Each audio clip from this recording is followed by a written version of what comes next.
Dave Franco. How you doing? How are you? I'm good. Good. Now, really great to have you on my channel. Good to be here. Must be amazing for you to reprise the role in Now You See Me Too. How was that? It was really fun. I love everyone involved in this movie, and I laugh with them more than most people in my life. And and there's the role's a little bit different this time around. In the first movie, I'm more of the new kid, and he's very eager and wanting to prove his worth in the group. And this time around, he's a little more settled, a little more confident. Yeah. He's got a love interest, so a little bit. I saw. Yeah. And also, not to kind of spoil it for anyone that hasn't seen it yet, is you kind of have a little kind of bit of smugness, all of you, at the end. That must be really cool to play. Yeah, I mean, when you're playing like the greatest magicians in the world, I guess there's gonna be a little smugness that comes along with that, but hopefully not to an extent that it makes us unlikable. No, not at all. Okay, good. I was one of those. I was like, kind of like, I want to be there. Good. But it definitely doesn't. You don't come across as horrible. Cool. Likeable smug. Very much so. Now, obviously, the film is all about magic, and I did hear that you went to magic boot camp. Now, the only boot camp I know is burpees and star jumps. Please take me through it. Well, magic boot camp, it makes it sound a little more glamorous than it actually was. It really was basically us in a white-walled room in the production office, and they gave us stacks of cards and basically said, learn as many tricks as you can before we start filming so we don't have to fully rely on special effects.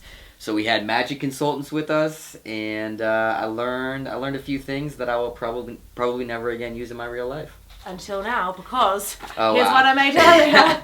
Now, cool. The card trick, which is Now You See Me Too branded. Fancy.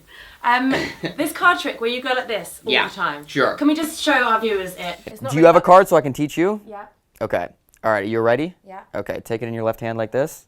But then take these two fingers on your right, pinch that far corner. Far one? Yeah, like that.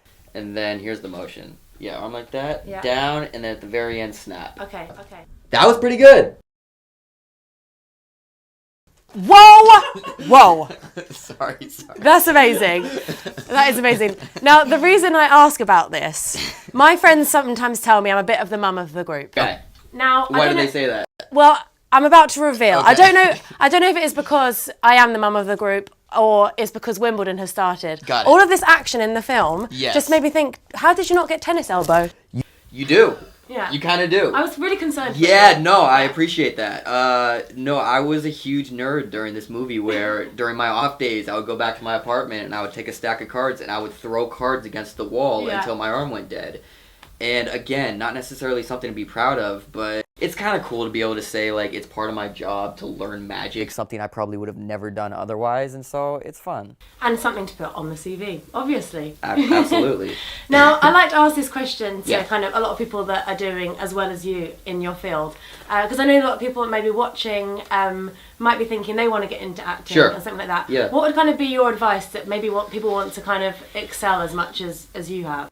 I would say, and again, who am I to tell anyone anything, but I would say that everyone has a camera these days, right? And there's no excuse not to make your own material. And like for me, and this might be a long, convoluted story, but I'll make it as quick as possible. So when I was first starting out, I was taking jobs not necessarily because I loved the material, but because I wanted to work. I wanted the experience. But then after a while, I just wasn't proud of anything I was doing. I would literally tell my friends and family, don't go see this project that I'm in. I don't like it.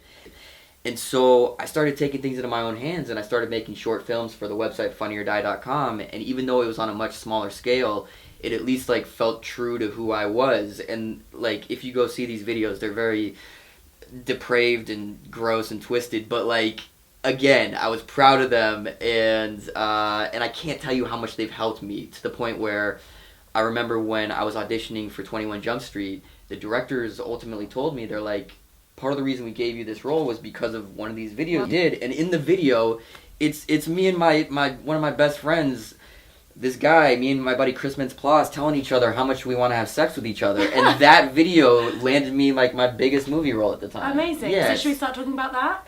Sure. Maybe I can get a job now. Yeah, that's brilliant. That's really good advice because I know that, obviously this is for YouTube and a lot of people maybe are watching this, maybe doing YouTube videos. Sure. So that's really cool that, there might be light.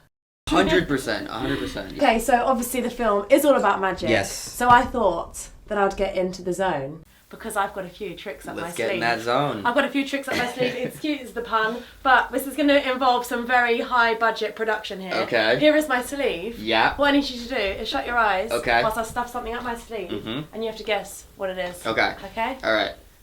I mean, this is serious stuff here. My heart's beating God, pretty I quickly. didn't quite, see, wardrobe. We need wardrobe. Yeah, Okay. yeah. It sounds like it's going smoothly over there. Yeah. Okay. Okay, the sleeve is on. Open my eyes. So yeah, All right. please see what trick I have up my sleeve and you can guess it. It's a comb. Oh, now this is why you got the role. That is very good. 1 point to you. Okay, close your eyes. Okay. I've got something else here for you. All right. This is a bit easier for me to. Oh, she says. Okay. You Good? may. Yeah. You Okay. have a little feel. It is a. Ooh, not a Jolly Rancher. It's a candy of some sort that I feel like, is this candy in the States? I think it's quite an English brand. Right. Let's go with a Jolly Rancher, like I said, because I don't know what else to say. You're right, and it's sweet. It is a Twix. Oh. So here's a snack when you know. You know, get Twix is hungry. actually my favorite candy. Really? It is. See, I did my research. You did. Okay, this is quite a hard one. Okay. For me as well. Okay. Yeah. Yeah. This. To be honest, it's really hard. Actually, I don't even know why I've chosen it. Is it just a block of wood? Yeah, which has a number on it. Okay, try and guess what number it is. A number on a. It's literally a block of wood with a number on it. 6. Oh my God! No. It is a 6. That is insane. That's the most I'm I've really ever been impressed impressed with with myself. And it is a block of wood, which is actually a table. There's no better way to describe that than a block of wood with the number 6 on it. I am so impressed with that. Dave Franco, that is why you got the movie role. You know what? He's actually magic. He's actually magic. Well, thank you so much for talking to us. Thank you for making me realize I'm actually magic. I know. Yeah. See, that is my role in life.